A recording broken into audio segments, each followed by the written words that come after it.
ہر کہانی کے پیچھے کچھ نہ کچھ جو ہوتے ہیں وہ بنیادی مقاصد ہوتے ہیں. تو اس کہانی کے پیچھے بھی حضرت آدم اور حوا علیہ السلام کی کہانی کے پیچھے بھی اللہ تعالیٰ نے کچھ مقاصد مقصود رکھے تھے. وہ جو ہے انسانیت کو درس دینا چاہتے تھے کہ اللہ تعالیٰ کی نافرمانی جو ہے وہ کسی صورت قابل قبول نہیں. وہ وحدہ لا شریک ہے اور جو ہے وہ وہی حرف آخر ہے. اور اگر خدا نخواستہ ہم سے اس کے حکم کی خلاف ورزی ہو جاتی ہے تو پھر کس طریقے سے ہم اس سے مغفرت طلب کرتے ہیں اور یوں پھر سے ہم اس کے نیک کار بندوں میں شامل ہو جاتے ہیں. وہ غفور الرحیم ہے اور ہماری توبہ کو قبول بھی فرماتا ہے اور ہمیں اپنے نیک پاک بندوں میں شریک کرتا ہے. جی، کہانی کی اہمیت و افادیت. ہم نے کہانی کا آغاز و ارتقا دیکھا. اب ہم کہانی کی اہمیت و افادیت پہ بات کریں گے. کہتے ہیں کہ سکندر نے محض 32 سال کی عمر میں یونان کے صدیوں پرانے دشمن فارس کو گھٹنے ٹیکنے کے لیے مجبور کر دیا تھا اور تہذیبیوں کا مرکز کہلائے جانے والے مشرق وسطیٰ پر حکومت قائم کر لی تھی. محض 32 سال کی عمر میں. آج جس عمر میں انسان بمشکل زندگی کو سمجھ پاتا ہے، سکندر نے اس عمر میں یونان کو فتح کر لیا تھا اور اس کے بڑے دشمن کو گھٹنے ٹیکنے پہ مجبور کر دیا تھا اور پورے مشرق وسطیٰ پہ اس نے اپنی حکومت قائم کر لی تھی. سکندر کے عظیم بننے اور کامیابی حاصل کرنے میں جو بڑا رول تھا ان کے استاد ارسطو کی تعلیم کا تھا. یعنی ہر دور میں استاد جو ہے وہ نایاب ہیں، اہمیت کے حامل رہے ہیں اور ہر کامیاب شاگرد کی اگر داستان آپ پڑھیں گے تو اس کے پیچھے استاد کی تعلیم کا بڑا رول آپ کو ملے گا. اسی طریقے سے اسکندر اعظم کے عظیم بننے کے پیچھے بھی ان کے استاد ارسطو کی تعلیم کو جو ہے وہ کلیدی حیثیت حاصل رہی ہے. لیکن کیا آپ جانتے ہیں کہ ارسطو نے سکندر کو ایسا کیا سکھایا کہ اس نے محض 32 سال کی عمر میں یونان کے صدیوں پرانے دشمن کو گھٹنے ٹیکنے پہ مجبور کیا اور مشرق وسطیٰ پر اپنی حکومت قائم کی. جی، تو آج ہم دیکھیں گے کہ ارسطو نے سکندر کو ایسا کیا سکھایا تھا. جی، ارسطو نے سکندر کو ایک کہانی سنائی تھی اور یہ کہانی حقیقت اور فسانے کے امتزاج سے بنی تھی. وہ کون سی ایسی کہانی تھی جس نے ارسطو کو، سکندر کو جو ہے وہ اتنی بڑی بڑی فتوحات کرنے پہ مجبور کیا؟ یہ کہانی ٹرائے کی جنگ کی کہانی تھی جس کا جو یونانی شاعر ہومر نے اپنی رزمیہ ایلیڈ میں مفصل ذکر کیا ہے. یہ کہانی انسانی جذبات کا نچوڑ ہے. اس میں عشق و محبت ہے، نفرت ہے، رزم کی داستان بھی ہے اور بزم کی بھی. اس میں انسانوں کے کارناموں کا بیان بھی ہے اور ان کی ناکامیوں کا ماجرا بھی. ایلیڈ ایک ایسا رزمیہ ہے جس نے سکندر کو جیت کے جذبے سے سرشار کر دیا. انہوں نے ٹرائے کی جنگ سے یونانی بادشاہوں کی یکجہتی اور جنگی حکمت عملی سیکھی اور پھر دنیا پر فتح حاصل کی. ارسطو کا کہنا تھا کہ ادب اور کہانیاں صرف انسانوں کی تفریح کے لیے نہیں بلکہ انسانیت کا سبق سکھانے اور قاعدے قانون بنانے میں بھی اہم کردار ادا کرتی ہیں. آپ نے دیکھا کہ استاد ارسطو نے، وہ جانتا تھا، وہ اپنے بچے کی قابلیت کو پہچان گیا تھا، وہ اس عظیم سکندر کی شخصیت کو پہچان گیا تھا. اس نے بھانپ لیا تھا کہ یہ کچھ کر سکتا ہے، تو اس نے اس کو ویسی ہی ٹائپ کی چیزیں اس کے سامنے، اس کی لائف میں اس کو ایکسپیریمنٹ کروائیں، اسے متعارف کروایا، جس سے نہ صرف انہوں نے جو ہے وہ یہ ساری چیزیں سیکھیں اور بلکہ انہیں اپنی زندگی کا حصہ بنایا اور دنیا میں اپنا نام پیدا کیا. ہر کہانی سے ہمیں ایک سبق ملتا ہے. اس کے علاوہ الفاظ کے ذریعے اس دور کا خاکہ بھی کھینچا جاتا ہے تاکہ اس دور کے رسم و رواج، عادات و اطوار اور دیگر چیزوں کی معلومات ہم تک پہنچ سکے. جی، تو امید ہے آپ لوگوں کو بھی کہانی کی اہمیت و افادیت اچھے سے سمجھ آئی ہوگی. ہم اساتذہ بھی اپنے بچوں کو کہانیاں پڑھاتے ہیں، ان گنت کہانیاں. استاد ارسطو نے تو صرف ایک کہانی پڑھائی اور اس کہانی نے سکندر اعظم کو تخلیق کیا اور اس نے مشرق وسطیٰ پر حکومت قائم کی. اور ہم اساتذہ اپنے بچوں کو ان گنت کہانیاں پڑھاتے ہیں، لیکن ہمارا مقصد ہمارے بچے کیوں اور سکندر کی طرح دنیا میں نام پیدا نہیں کر پا رہے، اس کی بیسک ریزن یہ ہے کہ ہم اساتذہ کہانیوں کا مواد یاد کرواتے ہیں، کہانیوں کے پیچھے جو حکمت عملیاں ہیں، جو قانون قاعدے ہیں، جو انسانیت کے سبق ہیں، ہم کبھی اپنے بچوں کو ان سے متعارف نہیں کرواتے، یا کبھی بھی ان رسم و رواج، ان عادات و اطوار کو اپنے بچے کو پریکٹیکل لائف میں امپلیمنٹ کرنے پہ فورس نہیں کرتے۔ یہی وجہ ہے کہ آج کا جو سکندر ہے وہ 32 کیا 64 سال کی عمر میں بھی ایک عام انسان ہے، اس کی شخصیت اس طریقے سے نکھر کے سامنے نہیں آتی جس طریقے سے آنی چاہیے۔ تو امید کروں گی کہ آج کے بعد آپ لوگ بھی کہانی کی اس اہمیت و افادیت کو سمجھیں گے اور اپنے بچے کو اسی لگن اور شوق سے کہانی سنائیں گے کہ کل آپ کا بچہ بھی ارسطو کی طرح دنیا میں آپ کا، سکندر کی طرح دنیا میں آپ کا نام پیدا کرے۔ سب سے پہلے ہم دیکھیں گے کہانی کی تعریف۔ کہانی کیا ہوتی ہے؟ حقیقی واقعے کو اپنی آنکھوں سے دیکھ کر افسردہ سانحے کی خبر کے رد عمل، کہانی پڑھتے ہوئے اس کے انجام کو دوسرے زاویے سے بیان کرنے کی خواہش، یا پھر کسی تاریخی واقعے کو موضوع بنانے کی صحیح سے کہانی پیدا ہوتی ہے۔ حقیقی واقعے کو اپنی آنکھوں سے دیکھنا اور پھر اسے دوسروں کو سنانا، یا افسردہ کوئی واقعہ ہو گیا اس پہ اپنا رد عمل دینا، کسی کہانی کو پڑھتے ہوئے اس کے انجام کو دوسرے زاویے سے بیان کرنا، یا کسی تاریخی واقعے کو موضوع بنانے کی کوشش کرنا، یہ تمام چیزیں جو ہیں کہانی کے پہلو ہیں۔ کہانی بیسیکلی انہی چیزوں کا نام ہے جن واقعات کو ہم اپنے لفظوں میں ڈھالنے کی کوشش کرتے ہیں۔ تو سیکنڈ ون ہم دیکھیں گے جی، مقاصد تدریس، کہانی پڑھانے کے پیچھے مقاصد کیا ہیں۔ جیسے میں نے پہلے بھی بولا، ہر چیز کو پڑھانے کے کچھ عمومی مقاصد ہوتے ہیں اور کچھ خصوصی مقاصد ہوتے ہیں۔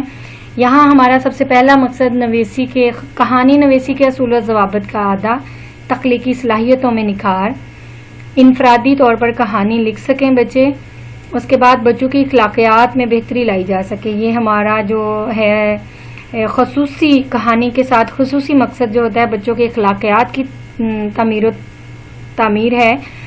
تو نیکسٹ ٹائم آپ کہانی پڑھاتے وقت ان پہلوؤں کو ضرور دھیان میں رکھیں گے۔ کہانی کے بنیادی اجزاء دیکھیں گے۔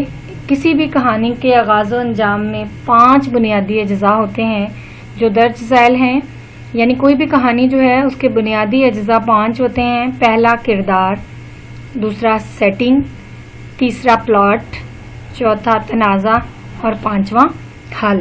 یعنی ایک مؤثر اور پرتاثیر کہانی لکھنے کے لیے ہمیں جن چیزوں کی ضرورت ہوتی ہے وہ میں نے آپ سے شیئر کی، یعنی 5 بیسک ایلیمنٹس ہیں کہانی کے۔ اگر آپ کو ان پہ گریپ ہے، ان کو صحیح طرح سے استعمال کرنا آتا تو آپ بہت اچھی کہانی لکھ سکتے ہیں۔ اب کہانی میں کردار کی کیا حیثیت ہے؟ کردار بیسیکلی کردار میں کرنا کیا ہوتا ہے؟ اس میں ادیب کہانی کے ہر ایک فرد کا تعارف، نفسیات، حلیہ اور مزاح بیان کرتا ہے۔ ہیرو اور ولن کے روپ میں نیکی و بدی کی نمائندگی کرتا ہے۔ المیہ کرداروں میں موت کو اہم جزو کے طور پہ شامل کیا جاتا ہے تاکہ لوگوں کی ہمدردیاں اس کردار کے ساتھ وابستہ ہو جائیں۔ شیکسپیئر کے اگر المیہ ڈراموں کی اثر پذیرائی بھی اسی کا حصہ ہے۔ Second one, setting.